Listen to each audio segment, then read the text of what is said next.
Cap, bakit Starlight Skin yung laging gamit mo?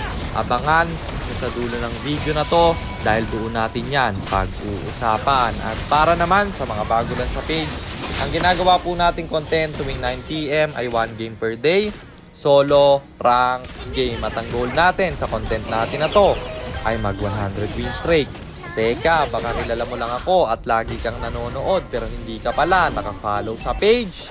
I-follow mo na yan. Isa lang eh. At kung hirap na hirap ka nang paangatin yung rank mo, busy ka sa school or sa trabaho, mag-PM ka lang, ako nang bahala dyan bro. Kahit hanggang anong rank, pwede nyo ipapilot. At kahit anong hero, ay pwede nyo ipaspam. Basta may additional payment pag magpapaspam kayo ng hero. Hi guys, nandito na tayo sa 320th day ng 1 game per day. And ang standing natin bago yung game na to ay 274, 45, 274 wins and 45 losses. Sa game na to, nakilala ko ng kampe kaya nag-adjust sila pre at medyo mali yung pick ko dito kasi meron silang ruby. Ipinilit ko pa rin yung sun. Pero alam ko naman na solo lang to at kung hindi marunong yung ruby na yan, eh may pag-asa tayong manalo. So ayun, nandito na tayo sa pang 320 araw ng isang game kada araw. Digmaan na! Ang rotation na ginawa ko dito ay red first, kaya ang ikot ko papunta sa top at saktong-sakto dumating yung Julian. Binitaw lahat ng skills at wala na siyang kawala. Minotaur dito, mananakbo pa. May flicker siyang gagamitin pero akin pa rin hahabulin. Leslie dito tamang pre-hit lang. Babagsak yung Minotaur. Yung Lilia re-respo na pero atin niyang mamicrohan. Saan gadin yung kalaban kaya makakatakas pa rin yan kahit ano ang inyong gawin. After nun, dumiretso tayo dito sa first turtle na sinisimula ng kalaban. Ang ganda ng pasok ng Terisla pero advance yung retry ko. Julian ang makakakuha. Ang problema, naglag pa kaya wala akong magawa. Pagkabalik ng signal, namatay na ako. Anong gagawin natin dun bro? Bagsak pa kaming tatlo kaya yung kalaban nakabawi pa. Second turtle dito up na pero clash ang pinili ng mga kalaban. Masyadong napalalim yung kanilang Julian. Babagsak siya kasi may Lilia at Minotaur pa. Ruby re-respo na rin kaya ako'y mapapa-out. Pulahan na rin kasi ko pero ang ganda ng set ng Valentina doon. Namatay yung Minotaur pero patay din yung Terisla namin. After ko mag-blue dumiretso ako sa gitna at walang ulti tong Lilia kasi kakagaling niya lang sa clash kaya mamamatay siya doon. At dito na pa low HP ko ng Ruby. Pero ko-contest pa rin ako pre. Retrihan kami ng Julian. Yung retry ko advance na naman. Sila ulit ang makakakuha. Julian dito dumashin pa. Pero ako'y pa-out na kasi cooldown na lahat ng skills ko. Kung mapapansin nyo, hirap na hirap tayo sa clash dahil sa Ruby. Kaya humanap na lang ako ng paraan para tayo makabawi. At yun ay pagbasag ng Torre sa baba. At what a triple kill coming from Roger. At syempre hindi lang isa yung babasagin natin, dadalawahin ko pa. Kakabuhay lang kasi nung dalawa at kita ko rin sa mapa yung dalawa. Yung Ruby patay pa, nag-initiate retreat yung kampe kaya ako'y nag-out na. Dito naman gusto nila akong bigyan. Ruby gigil na, naghila flicker siya at apat sila dito pero makakatakas lang ako. At up yung Lord, sisimulan ng Julian kaya aking pupuntahan pero kinancel niya at nireset na lang, flash sa gitna. Tayo'y mag-aabang ng tamang tempo kasi yung ulti ko ay cooldown pa. Pinasok ko na yung Leslie, tinarget la ko siya, nababaliw pa yung Sun. Di alam kung kanino papalo, naging bot nature na yung Leslie dito. Kaya siya pa rin ang aking puntirya. Makakatakbo siya pero makaka-out rin naman ako. Tatlo yung namatay sa amin doon at wala na kaming magagawa kung hindi mag-def na lang. Late nang dumating yung mga kampe kaya nakuha na ng kalaban yung Lord pero may trade kaming gagawin. Retry kay Julian at siya ibabagsak sa kamay ko. Lilia mapapa-ulti na, pulahan yung Minotaur. Namatay na siya, pati Leslie dito hahabulin ko pa yung Lilia na nanakbo. Ruby dito, full HP pa. Pero wala ako diyang magagawa kaya Lilia na lang ang aking punteriya. Wala na rin siyang ultimate kaya hahabulin ko na. Inultihan pa ng Terisla kaya wala. Talagang kawala. Apat yung bumagsak sa kalaban kaya saglit naming nadepensahan yung Lord doon at may bonus pang Torre. Pero mareretry ng Julian dito yung blue buff kasi cooldown yung akin. At okay na yon, Torre plus 4 na kills, nadepensahan pa ng madalian yung Lord. Dito sa amin na pumapabor yung laban kasi balagbagan. Pinasok ko na yung Lilia. Wala na siyang kawala kahit naka-vengeance pa si tropa at ako'y unstoppable na. Tingnan nyo dito kung gaano kahirap patayin yung Ruby guys kapag nakasan ka. Kaya ayaw ko talagang kalaban to eh. Tingnan nyo, 3 na kaming bumabanat dito. Pero bumabalik lang yung buhay niya.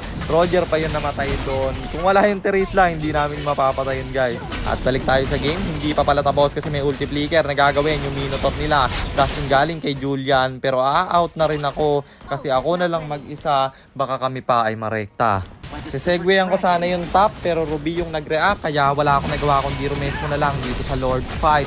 Kulang kami ng isa pero papalag pa rin. Ulti galing kay Mino pero babagsak na siya. Ruby nandito na. Tayo'y tamang kalma lang. Dashing galing kay Julian kaya siya na ang aking puntirya. Tapos Leslie at Lilia dito pulahan pa. Napa-wind of nature na siya. Lilia aking hahabulin. Mananakbo si tropa pero wala pa rin kawala. Makaka-out tayo at atin yung babalikan kasi 5 seconds may ultimate na at 4 pa kami dito. Magiging 3 kasi Gatot babagsak na at kami 2 na lang pero yung Leslie nag-iisa at wiped out sila. 7 seconds pa bago mabuhay yung Minotaur at diretso na to, irerekta na namin kasi pwede nang tapusin. Nag-tower lock na ako dito pero may ulting gagawin yung Mino. Low HP yung Roger kasi may hit siya ng tower at buhay na yung Julian. Mabubuhay na rin yung Lilia. Tinry kong patayin yung Mino nila pero di ko maintindihan kung bakit ganun kalaki yung heal nun. Hindi pa namatay pero naka-out rin naman ako. At sabi ko sa kampe, intayin na ako'y magka-retry. At nung nagka-retry ko, bakbaka na to. Meron na din kasi kung emo para mag-buy and sell. Ulti flicker galing kay Terisla pero mali yung target niya. Kasi yung Ruby yung pinuntirya. Tignan nyo naman yung Ruby nila. Puno pa rin yung buhay at counter sa akin yan. Wala akong magawa. 3 yung Sammy bumagsak. Pero mauultihan pa ako ng Leslie dito at buti na lang marunong yung Sylvana. Ang problema, kahit nabuhay ako doon, 3 yung namatay sa amin. Nakuha pa nila yung Lord. At sabi ko sa kampe, loob na lang pre kasi abot naman sila. Kaso yung mga kalaban hindi na maghihintay. Papasukin na nila tayo. Pero Julian ang aking nahuli. Ang kagandahan walang hila yung Ruby. At ako'y mabubuhay pa nga. Siya yung na-lockdown. Bagsak yung 2 nila. Kaya yung Lord nila dito mukhang madali na namang madedepensahan. Pero may ulti flicker na gagawin. Yung Terisla namin. Babagsak yung Leslie. Minotaur at Lilia ang natira. Sabi ko bid na natin to. At i-burst ko lang yung Lord. Pero yung mga kalaban hindi pa tapos. Bagsak yung Terisla at ewan ko ba kung ano yung ginawa ng Roger doon. Bakit bigla kang nag-farm bro? Dapat inubos na natin to.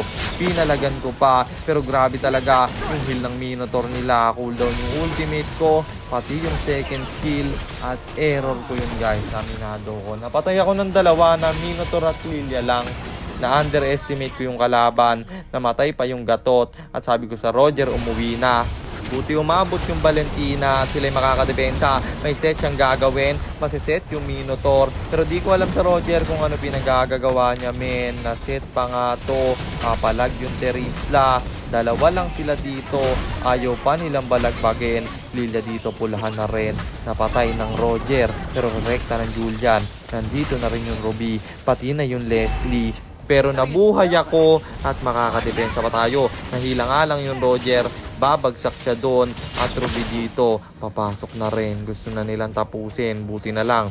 Nandito yung Gatot Kacha para dumipensa. Pinasok niya na at Ruby na naman ang puntirya. Pero Julian ang nahuli ng Terisla. Bagsak yung Julian nila. Kaso kasama yung Gatot Kacha. At kami ay dedepensang Marino dito. Ang hirap kapag Leslie tsaka Ruby yung magkasama. Parehong ang hirap patayin. Ang bilis pa nila mag-clear ng illusion. Papasubukin pa tayo ng Ruby pero mali na naman siya ng flicker pre. At papalag pa rin. Nandyan na yung Valentina. Hihilahin sa muka. Ruby na aking punteriya dito. Pero wala talaga akong magawa sa life skill niya. Yung Valentina dito nang gigil na. Ni normal ba naman yung Leslie? Napatay man siya ng Ruby. Pero ang ganda ng trade na nakuha niya doon kasi Leslie yung namatay. Dito bagsak yung Terisla namin kaya walang division men at yung kalaban ay biniburst na yung Lord. Nakuha nila, wala akong nagawa. tayo ulit ay dedepensa. Pero Julian dito papalag. Tatry ko sanang i-bait pero tatlo kaming nahila. Sumakto pa yung ulti ng Mino, pati kills ng Lilia. 4 kaming patay doon, napasurrender tuloy yung kampe. At wala na akong magagawa dyan, pre. 2 yung natira, may Lord pa sila. At 5 yung kalaban, hindi pala 2 kasi pati yung Roger na matay pa. Susuko na ba tayo? Perisla dito, pupuso pa. Aabot pa kaya sa next wave pero magtotori na yung kalaban. Tumatrash talk na rin sila. At minsan talaga kahit ibigay mo na ang lahat, hindi pa rin sasapat. Natalo na naman tayo at aminado na meron akong mga errors doon na kailangan pa nating linisin. At natalo tayo doon kaya ang standing na natin ay 274, 46, 274 wins and 46 losses. At kung meron man tayong matututunan sa game na yon, hindi talaga dapat tayong magsan kapag na-counter ng kalaban. Ang problema ko kasi doon in-underestimate ko na baka mahina lang yung gagamit ng Ruby pero marunong pala, pre. Kaya yun nga, babawi tayo ulit bukas. At minsan din nakakalimutan ko yung mga natututunan ko Kailangan lang ulit nating mag-focus at bumalik sa plano. At sagutin na natin yung tanong ni Idol, bakit nga ba Starlight yung palagi kong gamit na skin? Yung mga dati pang nanonood sa akin, alam na nila to, pero para to sa mga bago. Yung Starlight kasi ni San, guys, yun ang pinakamagaan gamitin. Kapag yung collector, nabibigatan ako sa kanyang gamitin. At kung wala naman kayong Starlight, guys, ang itry nyo, special skin ba yun? Basta yung Golden Buddha, magaan rin yun, guys. Bukod sa Starlight, yun pa yung isa na palagi kong ginagamit kapag yung pilot account, walang Starlight skin. At yun lang, sana makatulong sa inyo yon. I-try nyo rin, guys. Magagaanan kayo, lalo sa mga naka-Android dyan. Kasi ako pag nagpa-pilot, naka-Android ako At kahit naman sa iPhone, guys, mas nagagaanan ako kapag Starlight skin yung gamit ko. At yun lang, sana nasagot ko yung tanong mo, Idol. At sana rin meron kayo natutunan sa content natin na to. At kung meron man, pakishare lang. Then after nyo i-share, mag-comment na rin kayo ng pa-shoutout para ma-shoutout ko kayo sa mga next nating content. At i-comment nyo na rin ang inyong mga katanungan kasi baka malay mo sa next nating content, comment mo naman ang mapili ko. Kung nagustuhan nyo naman yung item at emblem ko sa Sun, kahit na natalo tayo, eto yon: Tough Boots, Corrosion Sight, Thunder Belt, Demon Hunter Sword, Dominus Eyes, Radiant Armor, and then Rose Gold Meteor pang buy and sell. Emblem natin Assassin, talent natin is Inspire, Seasoned Hunter plus Quantum Charge, at syempre Retribution kasi jungle tayo doon. At yun lang, guys, sana nag-enjoy kayo sa content natin na to. At shoutout sa iyo, Roel, kay Joey R, Team Bankaya, kay Russell Loft, kay Jazz Magrare, kay Von Ramos, kay John Paul Monteclaro, at kay Marvin Jimenez. Maraming salamat sa suporta nyo, guys. Ingat kayo palagi. God bless. Paalam!